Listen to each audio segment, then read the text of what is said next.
i radim pripravke od biljaka jer smatram da sve bolesti imaju svoj lijek u prirodi, po mojem tumačenju. Normalno da mi smo opet otkrivamo toplu vodu, jer to su naši starci znali, a mi eto otkrivamo, kažem, ponovo nešto novoga. I sad ovo zadnje što sam krenuo sa Ayurvedom čitati i njihove stvari, stvarno puno toga treba čitati i učiti. Ja sam se jako bio razbolio na srce, prije 7 godina, brdo lijekova, to sam postepeno odbacio, napravio sve preparate, vidio sam da ti lijekovi prirodni su bolji od ovih lijekova, nemam sam nikakvih problema sa srcem, osim angine pectoris koja je oštećenje, pa su je to ništa mi napraviti. I onda se rekao, ajde idem već kad imam mira, sada djeca su mi, imam 4 sina koji su udali, oženili, otišli, imaju svoju familiju, imam vremena, a pošto sam 20 godina bio u Vjesniku, prošao sam Europu, shvatio sam da je Europa uređena zemlja, zakonski, i sve što radiš moraš imati papir, pa makar sadio mrkvu, moraš imati papir da si educiran za mrkvu. Ja sam tako krenuo u školu u Galvanu koja je od ministarstva dobila certifikat da može izdavati licence za ove 3 diplome i sve kolegice koje su mlađe normalno to upisuju u radnu knjižicu, to je mi profesija. Tamo se dobije elementarno znanje normalno. Shvatio sam jedan veliki minus svih škola, ima dosta škola i dr. Stibor Marković ima svoju, da su to u stvari sve predavanja više manje ex katedra, a kad su u pitanju fitoterapije, uzgoj bilja, aroma, eterična ulja, tu morate imati praksu, praktični dio što se kaže laboratorij. Zato postoje i laboratoriji na farmaciji i na kemiji. Ja sam htio pokrenuti jedan postupak dobivanja licence, otvaranje praktikuma, međutim tu sam naišao na jednu barijeru u našem ministarstvu, jer oni taj pojam praktikum ne poznaju u zakonu. Vjerojatno ću napraviti, kad završim do kraja sa tim aparaturama, pa ću imati radionice 2-3 dana u par puta, pa koga bude interesiralo bilo šta, čajevi, tinkture, kreme, ekstrakcije, destilacije, jer meni će u svakom slučaju u tom poslu pratiti ljudi koji su s fakulteta, doktori, inženjeri, znači od struke. Danas je tema antiparazitni program po recepturi doktorice Clark. Ona je pripremljena u stvari za fitoterapeute, ima dosta stručnih stvari, ili ja ću to preskočiti s obzirom da niste iz te struke, nego ću u stvari ispričati priču o zašto je to jako važno.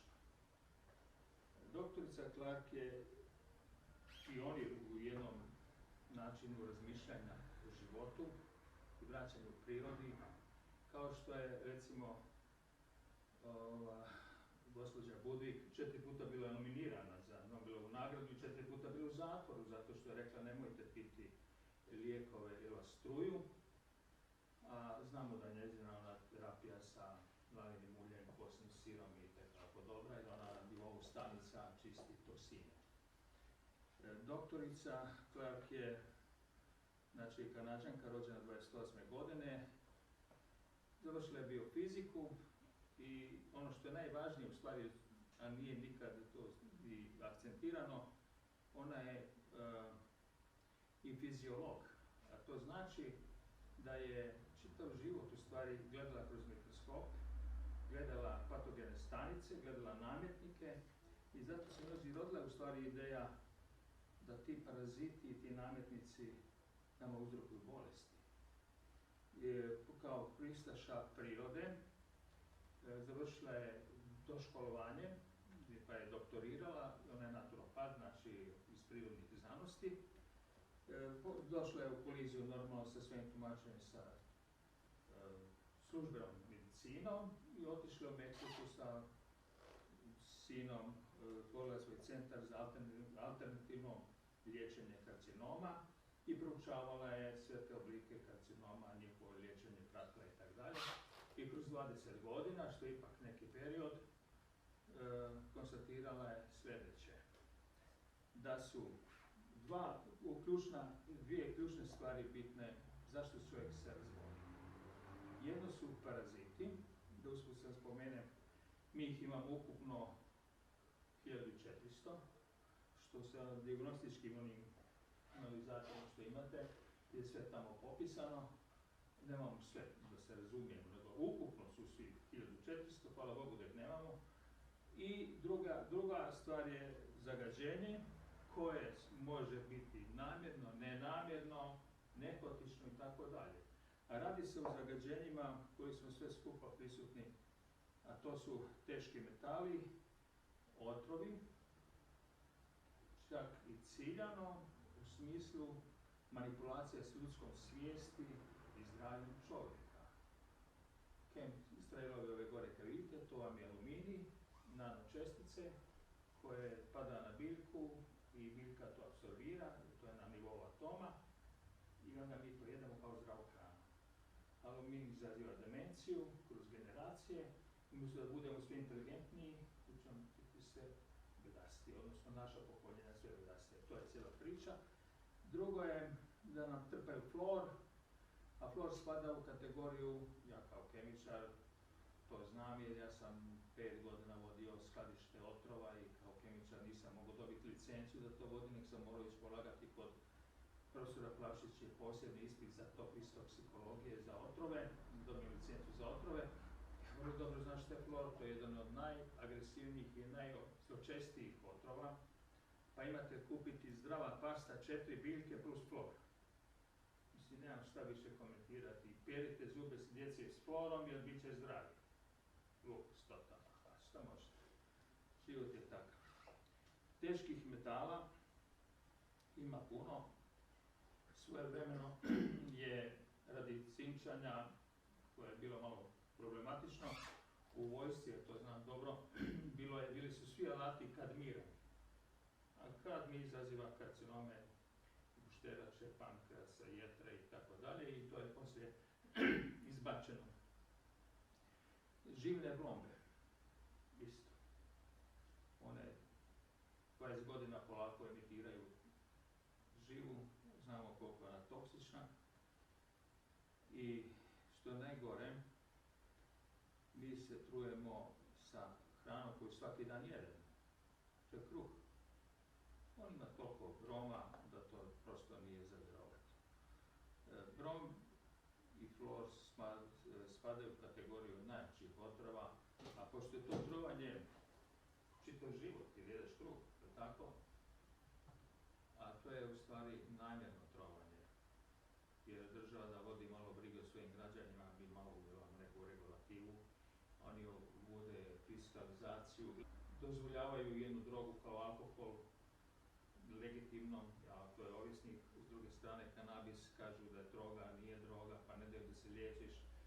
To je sve u stvari stvar svijesti nas, da mi kažemo svoje, ali mi šutimo.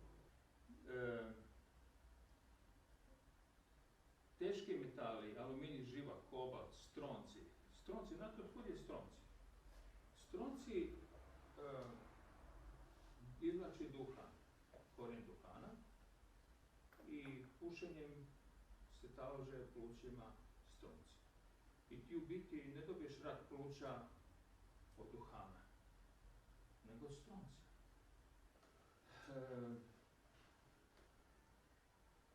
Kad govorimo o, evo, rekao sam da je rekla da su paraziti i otrovi. Paraziti, kao njezina u stvari kompetencija s čim se ona bavila, da kažem, bila je fiziolog pa je gledala to kroz mikroskop. Inače, doktorirala je na takozvanom velikom metilju koji je veliko ovako 2-3 cm. Hvala Bogu, on je samo u istočnoj Aziji, nema ga nigdje drugdje u svijetu, a to je njezin doktorat bio.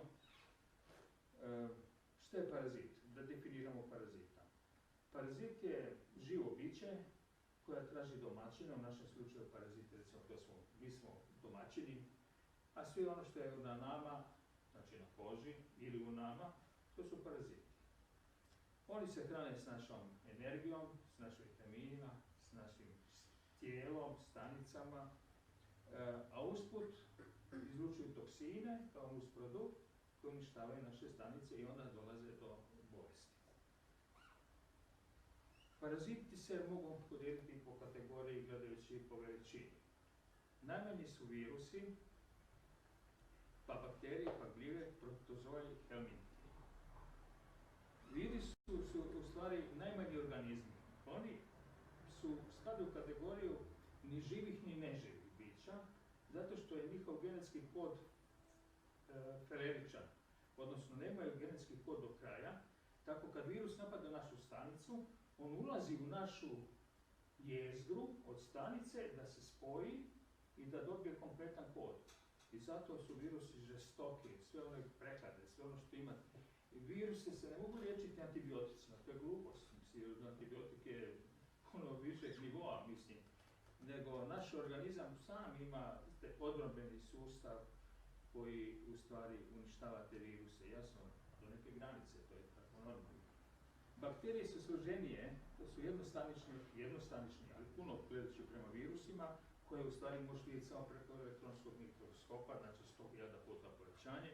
Bakterije već možeš vidjeti pod mikroskopom. Ima ih strašno puno i ono što je jedna priča koju treba uvijek imati u vidu, bakterije su u stvari dobre.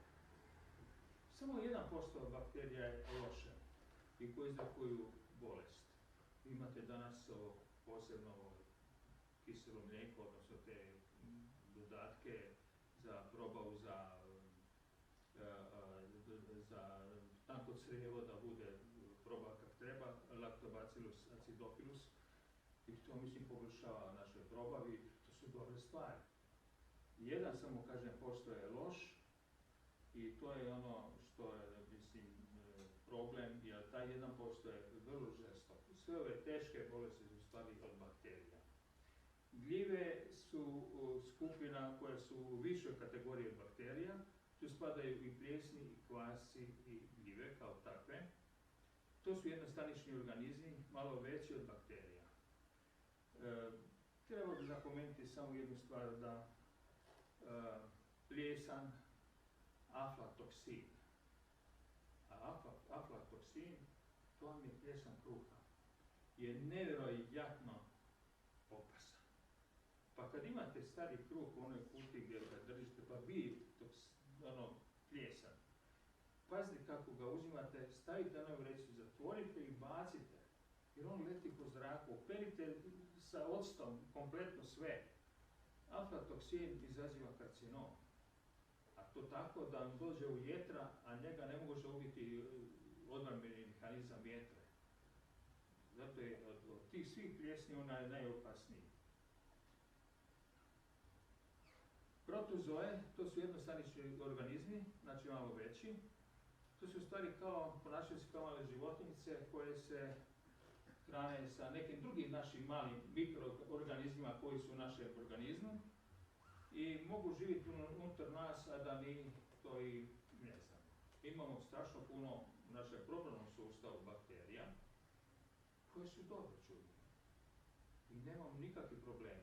Jedini problem su u stvari u fekalnom dijelu, znači u debelom crijevu bakterije, i zato je jako važno imati stolicu redovno, jer to je u stvari naš najveći izvor zaraze. Nečiste ruke, poslije nužde, direktno kad donesete, može biti svašta. I zato je ona higijena što se djeca uče, perite ruke, nije to bez veze, to je razlog postoji. Helminti, na grčkom znači helmint znači crv. To su već složeni organizmi, tu spadaju trakavice, tu spadaju dječje gliste koje mogu par centimetara do pola metra biti. Oni su veliki nametnici. Trakavicu kad prekinete, ona se regenerira opet novo. Dakle, uvijek je važno izvući je do kraja. S antiparazitnim programom je bitno glavu zbaciti, što se vam kaže, i zbaciti kompletno, jer u tom slučaju onda više toga nemaš. To su veliki nametnici, crvi, i oni ne samo da nam štavaju organizam, jetru, ovo, ono. Ja sam vidio u srcu crve, mislim, u oku, to strašne slike, ja to namjerno nisam stavio jer bi bilo muka, mislim, ono. Ali u svakom slučaju treba se čistiti od toga. zato je program po doktorici Clark dobar. Kako dolaze paraziti? Pa, mislim, to znate sami. Preko zraka, preko vode, preko prljavim rukama, dišnim organima, tramvajima, dobijete bakterije, viruse, šta god hoćete. Preko insekata. Jedan detalj sada ispričam. Krpe, mi smo puni krpelja, mislim to, imate veliki krpelj i mali krpelj. I sad ovaj mali krpelj, što je interesantno, veliko krpelj još u redu, nekak može izvaditi, ali mali krpelj, ako ga ne primjetiš i on isiše tvoju krv i 36 sati bude na tebi, razvije se bakterija, jedna borelija spiralna, koja u stvari poslije pravi strašne komplikacije, ona vam dođe u kičmenu moždinu, ona stvara multiplu, može doći do smrti. Istina Bog, postoji lijek, mi ga nemamo uopće, makar oko potoka raste ta biljka, češljogovina. U Americi, Njemačkoj, Novom Zelandu, ja sam dobio iz Novog Zelanda, slučajno sam saznao, zato nisam ni ja znao. No, to je normalno, kupiš u apoteci te pripravke i liječiš se toga. Inače, može dovesti do smrti. Mali taj krpelj. Toksikacija. Znači, ti nametnici u našem organizmu stvaraju nusprodukt, imamo svoje nusprodukte, tako mokraću, stolicu, znoj, to su naši nusprodukti. Oni isto tako rade nusprodukte koji nisu tako složeni, nego su na nivou jednostavnih kemijskih spojeva, a ti jednostavni kemijski spojevi u našem slučaju na stanicu djeluju, kako bih vam rekao, kao čista kemija. I oni onda uništavaju, prvo razbiju odbrambeni sistem stanice, znači membranu, uđu u citoplazmu, dođu do jezgre, izdegeneriraju DNK, ta stanica više nije naša, ona je izdeformirana. I tako nastaje rak. Rak je u stvari deformirana jezgra koja se 6 puta brže razvija od naše. Naša stanica ima svoj ciklus koji se razvija, pa dok naša 10 puta, ona 60 puta već se razvije, zato rak brzo ga uočiš poslije nekog vremena, normalno. Manifestacije trovanje sa parazitima može biti svaka, što mi i ne vidimo u stvari, ne bi napalo na pamet. Da zbole zglobovi mišića, pripisujemo neče drugom vremenu, prehladio se ovo ono, u stvari ne mora biti, možemo imati nekog nametnika. U krvi, dobro, sa krvi još možeš nalaz napraviš i to u redu. Seksualnim i reproduktivnim problemima, bolesti dišnog sustava, jasno to, mislim, to znamo, strah, neraspoloženja, kožne bolesti, alergije koje kakve, sve je to uzrok parazita. Najgori parazit koji uopće postoji, mislim, zato sam ga posebno stavio, je u svakom slučaju metil, jer on je, mi ga imamo svi u crevima. I on je dobar. Kad postaje loš? Metil je pljosnati crv, onako vidite sami prislici malo list, ima priljepka u usta, kao recimo pijavica, da se priljepi i tu ima 4 pančice da se zakači za organ gdje se nalazi. Slično tome, paralelu da povučem, da neko imao, je Escherichia coli. Bakterija koja kad napadne mokraćni trakt, negdje bude do bubrega, je jako teško izliječiti, jer na nju ne djeluju antibiotici. Ona se začepuri, projuri antibiotik, ona se opet razvije. I doktor stalno te šiba antibioticima, nikakve koristi toga. A postoje zato 4 biljke koje nju fino maknu i onda to u redu. Šta se dešava sa tim metiljem u našim crevima i kako on postaje opasan? Postoje 4 vrste stvari metilja. Ovčji, goveđi, ljudski i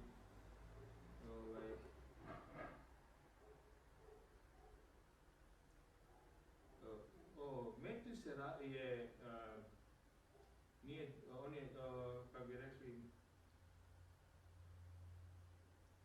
Zametnik koji sam stvara jaja i preko jašca se razvija. Znači, napravi jašca, pa onda imaš 5 stadija, to neće vas ubijati sa tim stadijima.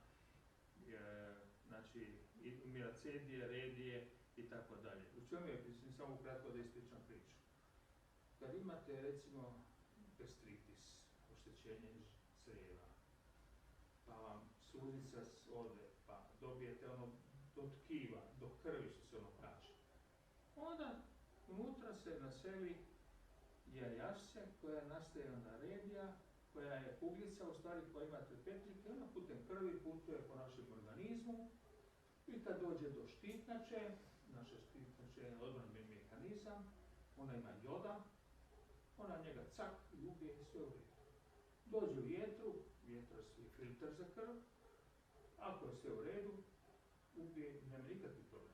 Međutim, ako vi imate oštećena jetra, u smislu da su vam jetra blokirana s nekim otrovima, koje jetra ne može probaviti, kao recimo izopropilni alkohol, IPA ili benzen, prošli recimo pečeno meso. No? To je onda problem veliki. On tu je u jetri ostane blokirano, ne može ga probaviti, ona ne može izbaciti to. Dođe miracea, ona se napravi cersarija, metacersarija, začakuri se, na kraju kao finale izađe crv koji onda napravi štetu. Sreća u nesreći, da tako kažem, metil stoji kao produktivni dio, ovo je jedan ciklus, ili imate i ovčji i goveđi metil, stvara jedan kemijski spoj koji se zove OPT, ortofosforni tirozin, koji se može detektirati u krvi i onda znaš da imaš metila, to je, mislim, detekcija. Kad ga nemaš, više ga nemaš. To znači, ako imaš OPT i piješ antiparazitni i počistio si sve u svom organizmu, izneš da ga nemaš OPT, znači nema ni metila. To je velika stvar. Taj OPT je u stvari jedan akcelerator za razvoj samog metilja i da se razviju te stanice koje on napada. Jer taj DNK u jezgri stanice koji se genetski deformira, on je stimulans u stvari da se stanice brže razvijaju. To je cijela priča. Pitanje uvijek da kaže, pa dobro, ako je jezgra stanica štećena, pa kako se ona brže razvija? Treba bi sporije, tako? Kako je logici stvari. Međutim, baš ta kemikalija, taj OPT djeluje kao akcelerator da se ta stanica brže razvija.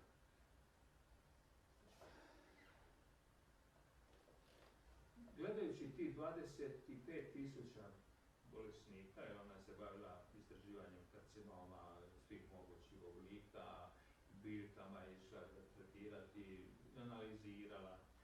Ona je rekla ovako, mora napraviti neke biljke koje će djelovati na te sve parazite, ali su bila dva uvjeta. Jedan je da su te kemijski spojevi unutar tih biljaka da su djelotvorni, znači da ubiju parazite i da ih ubiju jašca, jer ako ne ubiš jašca onda nisi napravio ništa. I drugo, da je pristupačnost cijeni izrade proizvoda širokoj populaciji, znači narodu, da je pristupačna. A ne da tu uzme farmacija pa te onda dere $1000 po jednom paku. I ona je, tako proučavajući, jasno da je znala kemiju, našla da su u stvari 3 biljke, američki crni orah, pelin i klinčićevac, u stvari komplet biljaka koji nas čiste od svih tih parazita. Odnosno, ne svih, 100 osnovnih parazita nas čisti. Ne 1400, mislim to bi stvarno bilo malo previše, ali 100 sigurno čisti. Jedna stvar koja je interesantna, ciklusu kako je ona napisala, to je kura od 20 dana, to je kura čišćenja. Dakle, ti poslije 5 dana možeš reći idem ponovo napraviti. Imam jednu klijenticu koja ima karcinom jetre, jer je upaljena bila u stvari žučni kanali gdje su zaglavili kamen i nije operabilno i razvio se karcinom i prelazi na šteleću. Ja sam im dao napravio čaj za hlađenje jetre i tako dalje, sad sam dao ulje i ja sam blokirao, nođe se ne širi, jer šteta od karcinoma je šteta, to ne možete bitno presjeći da se ne širi. I onda je pitalo, mogu ja piti antiparazitni? Možeš, zašto ne? I ona je pila antiparazitni i ona je prosto rekla, čuj, ja se bolje osjećam. Ona je očistila sebi jetra, bez obzira koliko god su bila teško bolest. Prošlo je 3 tjedna, kaže, čuj, meni opet nije dobro, mogu li još jednu kuru? Evo ti još jedna kura, nije problem. Dakle, antiparazitni program nije terapija s antibioticima. To je program fakat za čišćenje. I ne treba ga brkati, to uvijek naglašavam, sa projektom čišćenje jetre i čišćenje žuči. To su dva sasvim suprotne stvari. Dvije suprotne stvari. Ovo je čišćenje od parazita, a ono je čišćenje od menčića i tako dalje iz žučnih vrećica. Prvi, u stvari najvažnije, je klinčićevac. Klinčićevac, ne klinčić, klinčić je začin, klinčićevac je drugo. To ljudi brkaju.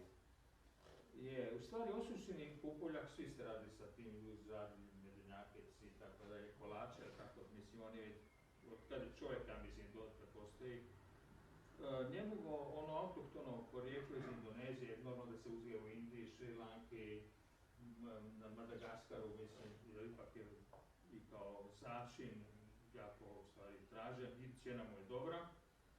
On sadrži neke ketone i fenole koji su jako, jako važni, jer klinčićevac u stvari je najjači od sviju, jer on ubija i parazite i jajašca.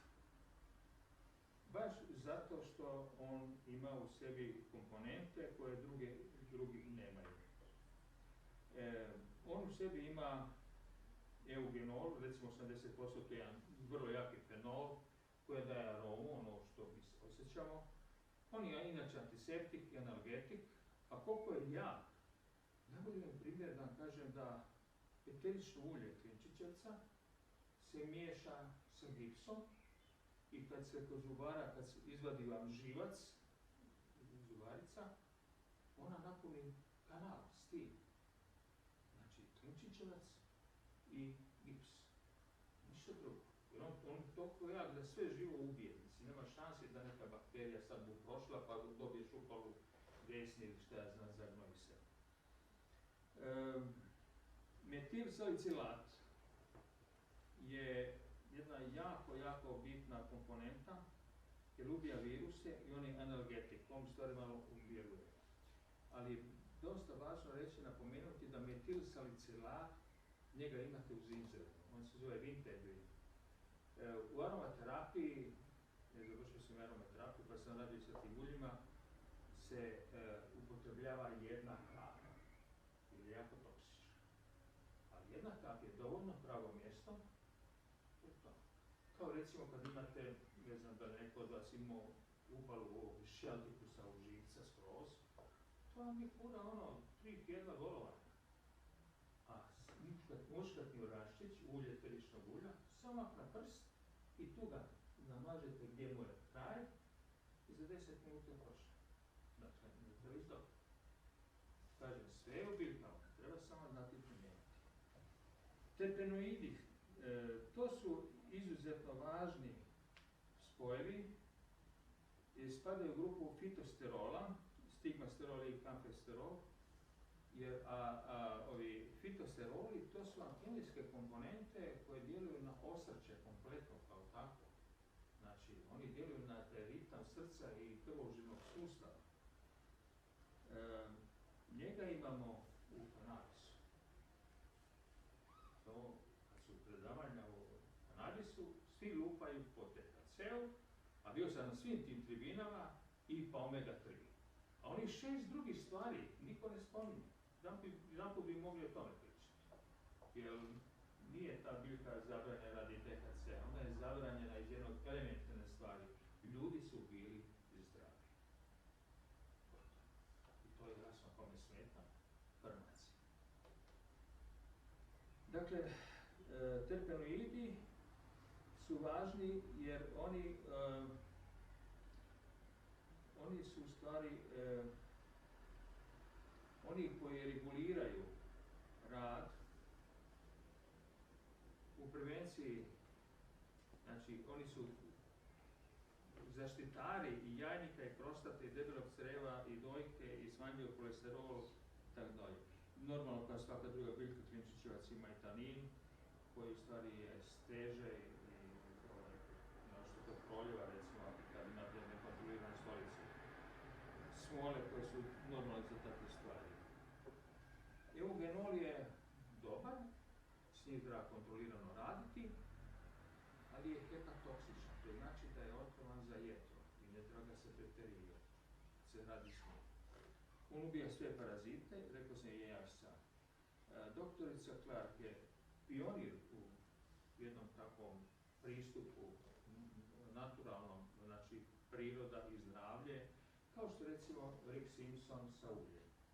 Oni su dali elementarne, ja bih rekao, postulate kako treba u stvari liječiti nešto, jer i to je ispravno, ali na kraju to ispada malo drugačije. Dakle, ona je sve što je radila, recimo klinčićevac, pelin, ona je sve to mljela i punila kapsule i onda si to po recepturi piješ 1, 2, 3, 4, 5 kapsule i tako dalje. Piše se eteričnim uljem. Koliko negdje kapi eterično ulje po kapsuli? Eterično ulje je po našoj farmakopejiji zabranjeno u upotrebi. Samo kod Amerikanaca je dozvoljeno i to 0,3 ml dnevno. Amerikanci su inače drugi svijet. A letalna doza je 5 ml, kad bi se pokrili čovjek bi ga mogu umreti. Šta su eterična ulja? Ajde malo dve riječi o tome. Sve biljke u sebi imaju i ulja, koja se zove eterična ulja, a dobije se jednostavno vodenom destilacijom da se preko biljke ide vodena para, znači 105 stupnjeva je pregrijana malo.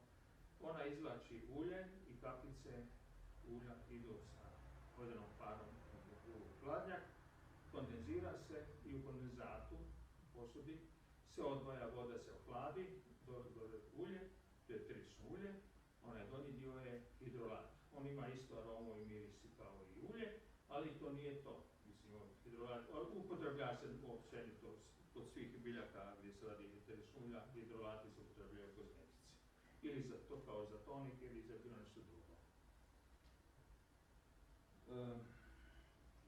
Eugenol nije jedini koji se nalazi u klinčiću, ima ga i u lovoru, i muškatom orašiću, u cimetu, u bosiljku. Bosiljak je vrlo jaka biljka, to mislim, i o tome ne znamo puno, ali kod tinktura kad radi, tamo su 3 do 5 kapi i tako dalje, mislim, to je jako važno. Protokol koliko se nešto uzima je zna biti jako jak. Kopar, pelin, celer, piment i tako dalje. Jedna biljka koju je ona stavila je Juglas nigra ili američki crni orah. To je njihova autohtona biljka. Indijanci su od praha te biljke nisu pravili keladont, ali su čistili zube sa tim prahom jer je on dezinficient izuzetno dobar. Do njega trebamo naglasiti samo sljedeće. Da ima alkaloide koji su antitumorska svojstva imaju, da ima jod, što je jako važno, jer jod dodatkom joda, znači pomaže štitnoj žlijezi, kako štitači, a u protokolu o uzimanju poslije kure 20 dana piše svakih 7 dana treba uzeti jednu malu žličicu američkog crnog oraha i zato da preventivno, ako si se zarazio, ubiješ parazite. Jer ti ćeš čistiti, drugi dan ćeš imati mačku, psa, prijatelja, rukuješ se i evo ti ga, opet si dobiješ, šta si dobio, ništa. Međutim, ne treba uzimati kompletnu kuru kako ona kaže, jer ja sam smatram da je to ipak nema smisla, nego dovoljno je uzeti samo američki crni orah, on je vrlo jak, on sve to ubije, i parazite, i gliste, i gljivice, i sve, mislim, stvarno je dobar i nije ni skup. Kod nas ga u stvari nema, to nije naša biljka. Ja sam ga našao na par mjesta u Dvor na Uni i tamo gdje idem svako godine brati. Problem je sljedeći. On izgleda onako kao kester, bez bodlji. Ima intenzivan, fini miris. Kao što vidite na slici, vrlo velika su mu lišća. Mora se u 96% alkoholu namakati. I da se stabilizira, da ne oksidira, dodaje se C vitamin. Znači u kiselom području mora se raditi ekstrakcija, ne smije biti izraženo svjetlu, a naša farmakopeja po protokolu ne dozvoljava tinkture jače od 70%. Kad bih ja to razredio na 70%, ne bi dobio ništa. To je bez efekta. Tako da ja ostavljam i dalje tinkture 96%, pa sad ne bude šta bude. Jer znaš šta sam napravio i to je to. Ja sam sve ovo što je gospođa Clark pripremila, odnosno predložila kao rad, pretvorio u stvari tinkture, zato što su tinkture puno prihvatljivije za upotrebu. Ti možeš odbrojati kapi, pelina koje piješ 5 kapsula pelina, dobiješ garavicu, mi nismo ovce, mi nismo naučili jesti travu, to je sve jako gorko i tako dalje. I to nije, mislim, stvarno primjereno. Kinoni kojeg ima Juglans nigra, oni imaju antitumorsku aktivnost. Pomažu također kardiovaskularnom sustavu. On ima i vitamina C normalno, jer i kod stabilizacije se dodaje vitamin C.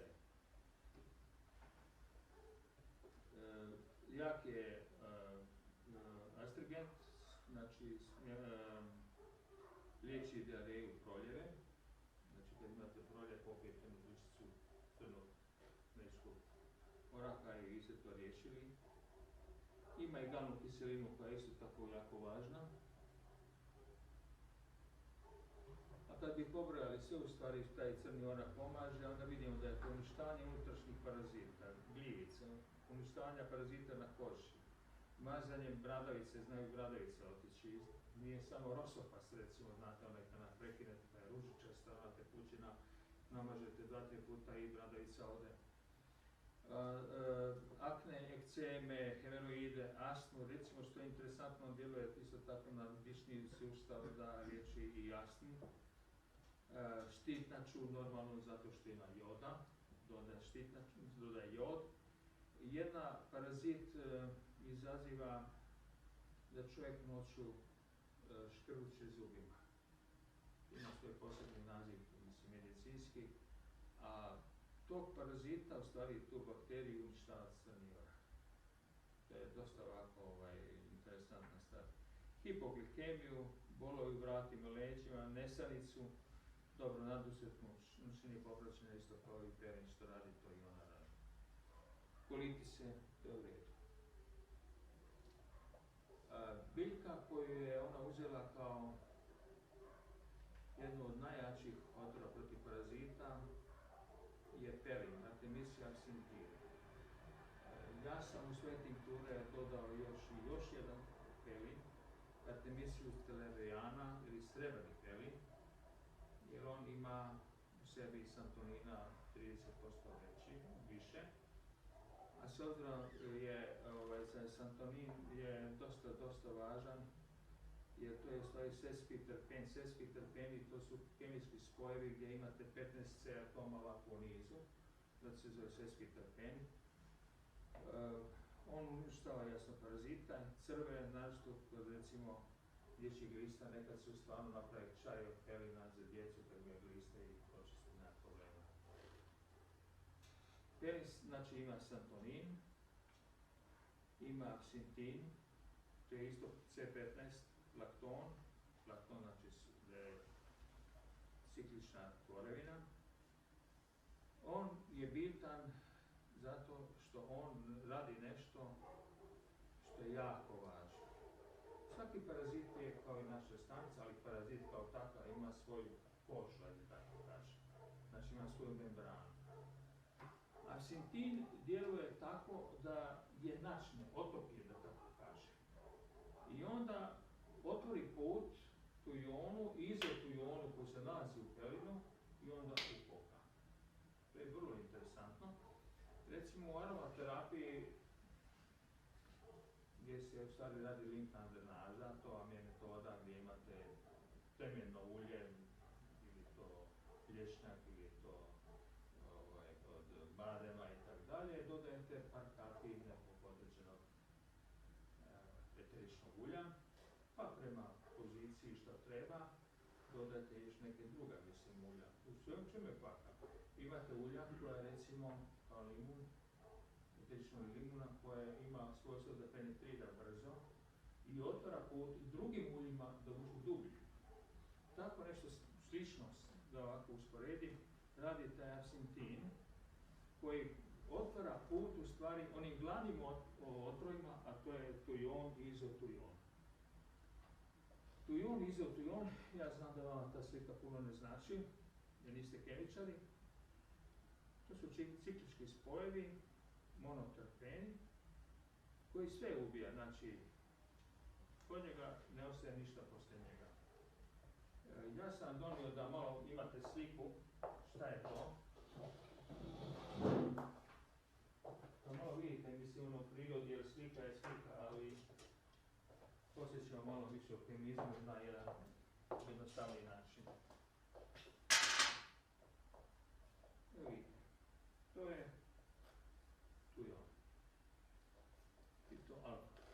Kad bi stavili ovdje špiglu, dobili bi istu formulu s ove strane, ili tako? Ta formulacija nije ista ova, ili špiglu, ili tako sliku, i imamo i predmet. Ovo je alfa, ovo je beta. Znači imamo dvije modifikacije, alfa i beta. Alfa srećom je manje toksičniji nego beta, i to je jako važno, jer bi se inače s pedijom trovali. Šta je u stvari, kao što vidimo, atom ugljika je C, u ovoj vodi, to je zasićeno, sve to je zasićeno. Ciklički prsten, kao što vidite ovdje, pretrošani. I ovdje imate jedan ciklički prsten trošani, znači to je biciklički kemijski spoj, znači dva prstena. Ovo tu, to je kisik, koji je na ovaj atom ugljika vezan dvostrukom vezom. U čemu je kvanta? Kisik na svojoj vanjskoj ljuski ima 4 elektrona viška. Kad napravi ovo spoj, to je vrlo čvrsti spoj. Ovaj spoj, kisik, dvostruka veza sa ugljikom, bez obzira šta je ovdje dalje, se zove keton, to je važno, keton, aceton. Ova 4 elektrona su kao izvor baterije, što bi ja rekao, veliki naboj. Kada se oslabi ovojnica parazita, on dođe fakat i sprši. To je, mislim, cijela tajna. Kako djeluju u stvari? Jer neko bi rekao, pa dobro, djeluje na parazite, a kako onda na nas? Mi imamo istu stanicu, kako na nas? Međutim, nije isto. Na naše stanice to ne djeluje. To je cijela priča. Tujon se u hladnom pripravku, kao recimo kad radi pelinkovac, namočite bilje i tako dalje, on se slabo izlučuje. Međutim, kad vi kuhate pelin, onda ćete dobiti tujon u većoj koncentraciji, a on djeluje psihodelično. U Njemačkoj vi pelinkovac ne možete kupiti, on je zabranjen. Pelinkovac. Kod nas je pelinkovac jačine 80 mg tujona. U Americi je 30. Pa kad su naši išli prodavati, morali smo U Francuskoj je dozvoljeno koliko hoćeš. Tamo imaš onaj absint, gdje je 60% alkohola i rokaj. Nije u pitanju. Šta se dešava? Te sve kemikalije koje su u pelinu djeluju psihodelično tako da u stvari dobijete četvrtu dimenziju. Zato što piju slikovi. Ti u žuto vidiš zeleno, ti vidiš stvari koje su nestvarne. I tako je Van Gogh kad je popio pol litra absinta, od se po sebi uho. To je cijela priča. Nije zeleni vino. Molim? I nije vidio zeleni vino. A malo je previše popio, šta mi ne mogu.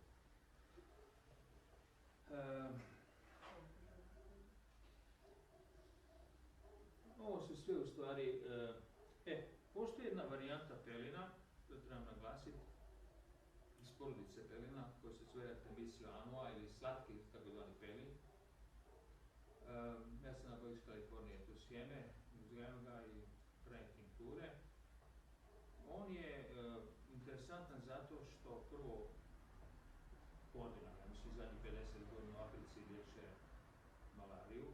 On je 60 puta čak, mislim, i više čak puta manje toksičan od kinina, znači zamjenjuje kinin za malariju, a su primijetili da liječi karcinom dojke po njihovim američkim izvještajima čak 95%, pa neke i manje, a puno je.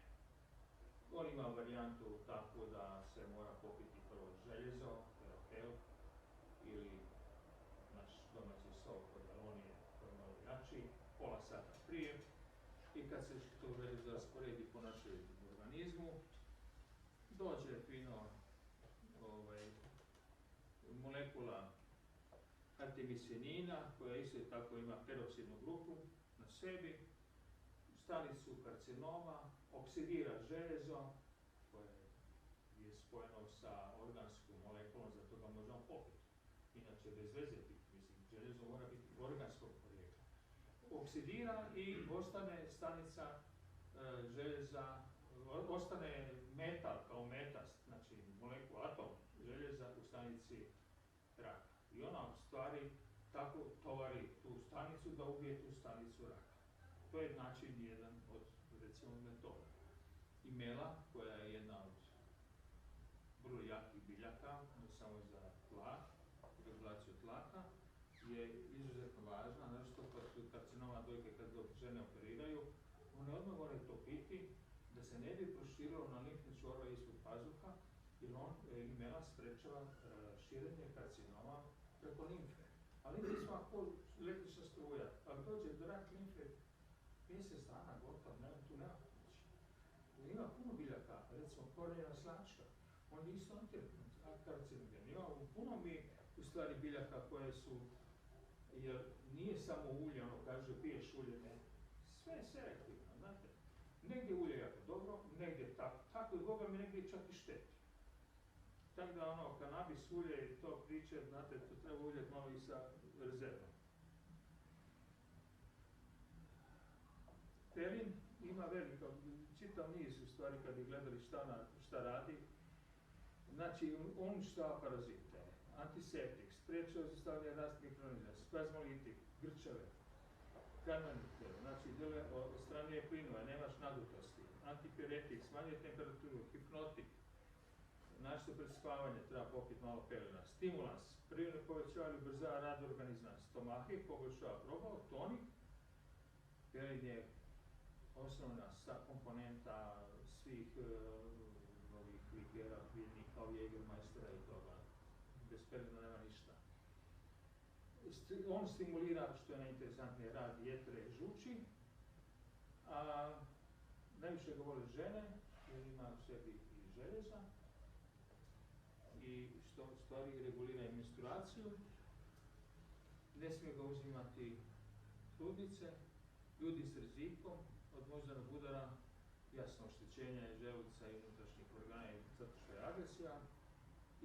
I on spada u biljku kao recimo imela, da je upotreba 7 dana, ne više, napravite pauzu 4 dana pa možete i dalje uzimati, ali nema kontinuiteta, recimo kod gloga koji je za srce normalna stvar.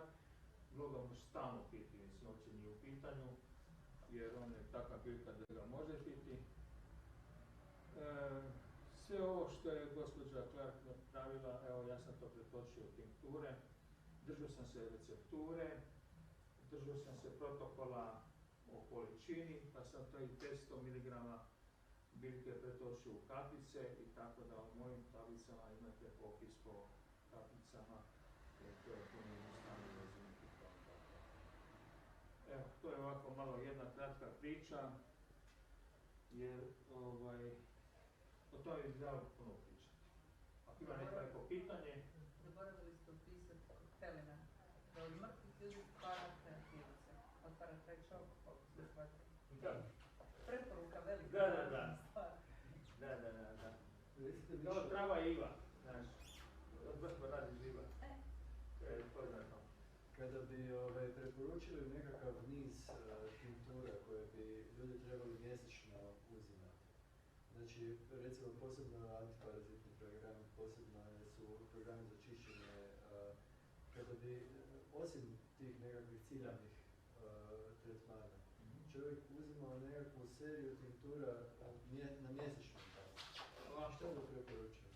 Oni moji skritica, kad sam nekakav uputu napisao za tinkture, a u stvari na puno svega unutra, jednu stvar koju apsolutno preporučam, to je uzimanje joda. 1-2 kap na dan vode kaplje, to je 5% vodena otokina, a priča o jodu ide ovako. Smatraju neki da nije bilo joda, ne bilo ni civilizacije, ne bi bilo ni nas. Jednostavno.